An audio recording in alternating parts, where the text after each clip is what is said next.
تو دیکھو لوگوں کی حالت کو، اگر اللہ کی طرف توجہ بڑھ جائے تو سمجھ جاؤ یہ آزمائش ہے، اور اگر ان کی زندگی میں کوئی تبدیلی اور انقلاب نہ آئے، وہ اسی حال پر قائم رہیں، سمجھ جاؤ یہ اللہ کا عذاب ہے۔ اس لئے مسلمانوں، میری ماں اور بہنوں، بزرگوں، آپ خود فیصلہ کیجئے، اتنے مشکل حالات میں بھی ہماری زندگیوں میں کتنی تبدیلی، کتنا انقلاب ہے، کوئی تبدیلی نہیں ہے، تو پھر یہ آزمائش ہے یا براہ راست عذاب الہی ہے؟ آپ خود فیصلہ کر سکتے ہیں۔ کسی خوش فہمی میں مت جئیے، یہ عذاب ہے، عذاب ہے، عذاب ہے۔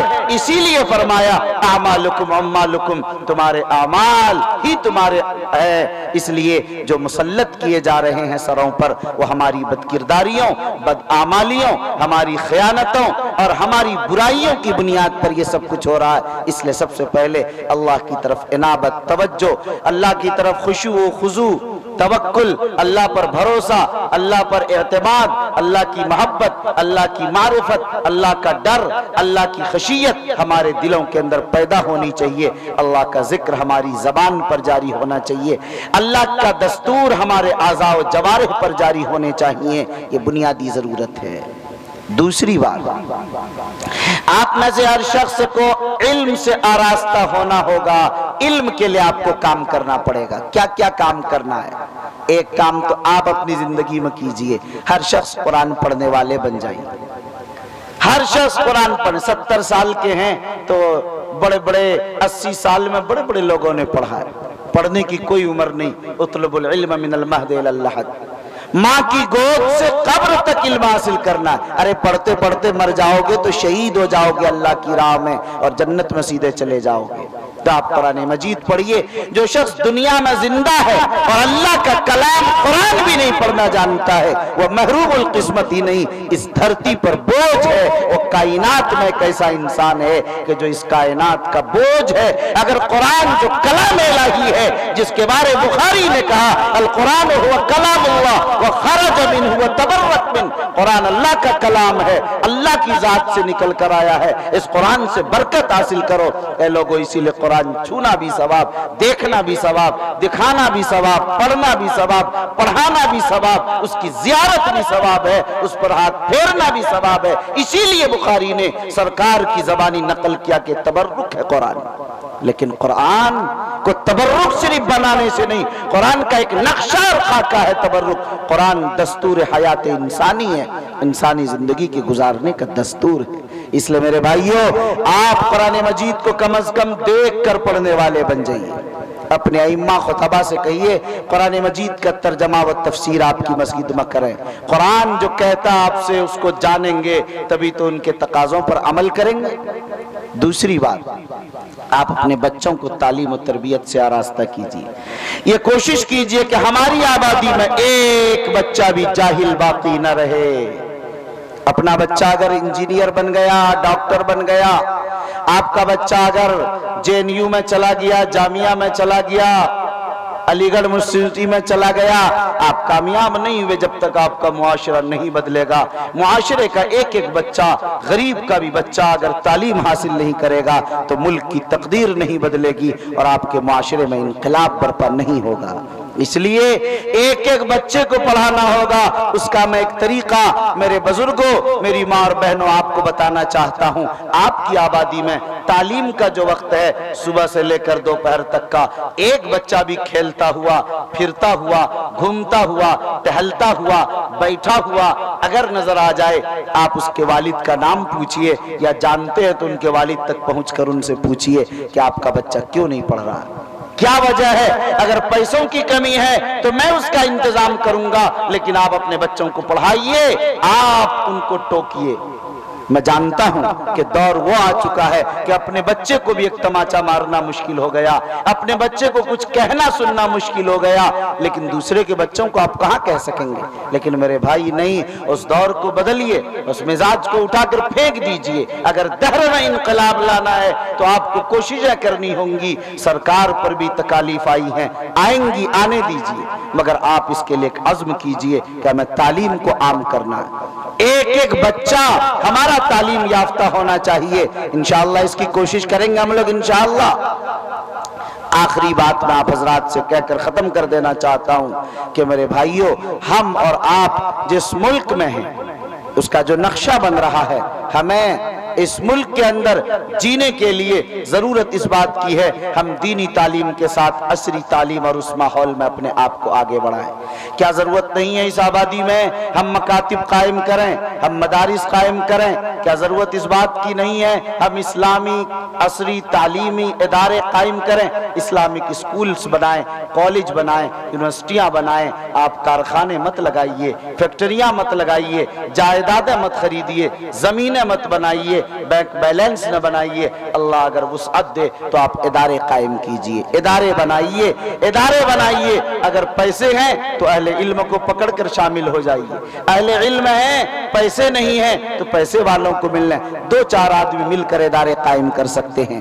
اس لئے میرے بھائیوں، ہم نے امارت شریعہ سے ہمیں اعلان کیا ہے کہ 100 مکتب ہر سال امارت شریعہ قائم کرے گی، 10 دارالقضا قائم کر رہی اور 10 CBSE طرز کے اسلامی پیٹرن پر چلنے والا 12ویں تک کا اسکول 10 وہ قائم کیا جائے گا۔ انشاءاللہ اس پر تیزی کے ساتھ کام چل رہا ہے، لیکن میں نے پہلے ہی کہا آپ سب کی محنت، آپ سب کا تعاون اور آپ سب کی کوششیں اس کے ساتھ لگنی چاہیے۔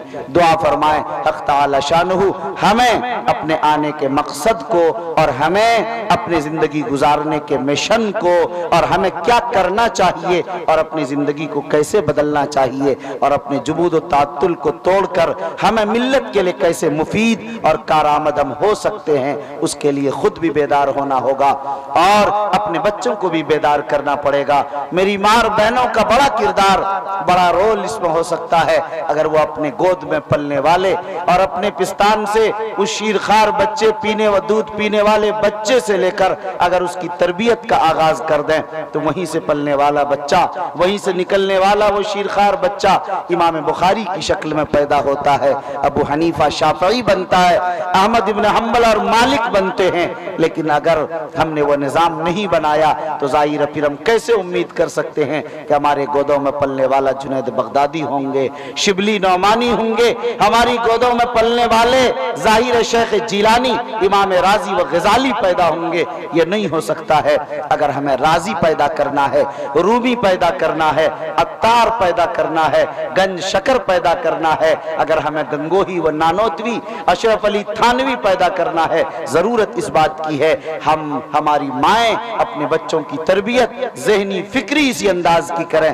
آج تو اسمارٹ فون موبائل نے ایسا تہز نہز گھر کا کر دیا کہ باپ بھی بیٹھا ہوا موبائل لے کر، ماں بھی بیٹھا ہوا موبائل لے کر، کسی کو موقع نہیں کہ اللہ کا کلام پڑھ کر اپنے بچے کو سنائیں، اللہ کے رسول کے واقعات سنائیں، سیرت رسول ان کے سامنے بیان کریں، ان بچوں کی صحیح تربیت تو کریں۔ اس کے لیے بھی کوئی تیار نہیں۔ اے لوگوں، کل قیامت میں تم مجرم ہوگے، گرفتار کیے جاؤ گے اور قیامت میں جہنم میں ڈال دیے جاؤ گے۔ تم نے حقوق ادا نہیں کیے اپنے بچوں کے، اس لیے آپ ڈریے اللہ سے، حقوق ادا کیجیے اپنے بچوں کے، حقوق ادا کیجیے اپنی بیوی کے، حقوق ادا کیجیے اپنے شوہر کے، حقوق ادا کیجیے اپنے باپ ماں اور دادا دادی نانا نانی کے، اعزاء اقربا کے، پڑوسیوں کے۔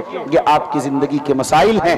آج فون کے آنے کی وجہ سے رشتہ داریاں، خون کے محبتیں، تعلقات و رحم سب کچھ ختم ہو کر رہ گیا ہے۔ اس لیے بوڑھا باپ اپنے بچے سے بات کرنے کو ترستا ہے، بچے کے ہاتھ میں اسمارٹ فون ہے تو اس بات کا بھی موقع نہیں کہ باپ سے ایک بات بھی کر لے، اس لیے کہ اسے پتہ نہیں کہ باپ کی محبت، ماں کی ممتا میرے سلسلے میں کیا ہے۔ اس لئے میرے بھائیوں، آج ایک بار پھر بڑی تبدیلی جو معاشرے میں آئی ہے اس کے لئے بڑا انقلاب لانے کے لیے بڑی محنتوں کی ضرورت ہے۔ اگر ہم نے نہیں کیا تو یاد رکھیے اس صفحہ ہستی پر پھر ہمارا نام لینے والا اور اس صفحہ ہستی پر ہمارا وجود، ہمارا تشخص سب کچھ ختم ہو جائے گا۔ اس لیے ضرورت اس بات کی ہے ہم بیدار ہوں اور اپنے لیے کچھ صحیح تدبیر، صحیح فہم، صحیح شعور، صحیح تدبر، صحیح غور و فکر کے ساتھ ہم میدان عمل میں آئیں۔ دعا کریں حق تعالی شانہ اس اجلاس کو قبول فرمائے اور ہونے والی تعمیر مسجد کے اس مرحلے کی پردہ غیب سے اللہ اس کی کفالت فرمائے۔ آپ حضرات سب کو چاہیے کہ اپنا سب کچھ اللہ کے گھر کے لیے قربان کر دینا چاہیے. جو آپ نے قربان کیا وہی آپ کا ہے، جو آپ نے اپنے لیے سمجھا وہ آپ کا نہیں، وہ دھوکہ ہے، وہ آپ کے وارث کا ہے. اس لیے میرے بھائیوں آپ حضرات اس بات کی کوشش کیجئے، ابھی نہیں دیا آپ نے بعد میں دیں، لیکن اپنی مسجد کے لیے آپ حضرات پوری جان و مال کے ساتھ، پوری قوت و طاقت کے ساتھ یہ لگائیں. مسجدیں اپنی آبادی میں اپنے چندے سے اور اپنے ہی پیسے سے بننا چاہیے. جب باہر کے چندے آپ لگائیں گے اس میں وہ روحانیت، اس میں وہ نورانیت، اس میں وہ برکت، ان میں وہ سکون، ان میں وہ طمانینت نہیں پیدا ہوگی. اس لیے میں دیکھ رہا تھا کہ لوگ 100-200 سے ماشاءاللہ تعاون کر رہے ہیں. میرے بھائیوں 1000 2000 5000 10000 سے تعاون کرو اس جذبے کے ساتھ کہ اللہ کا گھر بن رہا ہے، ہمارے گھر کا مسئلہ ہوگا، ہم کس طرح اس کے لیے جان و مال لگاتے ہیں. اللہ تعالی ہم سب کو تعمیر مسجد میں بھی حصہ لینے کی توفیق نصیب فرمائے. پھر اخیر میں برادر مکرم جناب شاعر اسلام ابرار دانش صاحب کا شکر گزار ہوں کہ انہوں نے مجھے یہاں آنے کے لیے حکم دیا اور آپ حضرات کے درمیان حاضر ہو کر کچھ کہنے کا اور آپ کی محبتوں کے سامنے آپ حضرات کی زیارت کرنے کا یہ موقع گراں قدر عنایت ہوا. اللہ تعالی ہمارے آنے کو اور آپ سب کے اور ہم سب کے مل بیٹھنے کو قبول فرمائے. آمین. وآخر دعوانا ان الحمدللہ رب العالمین.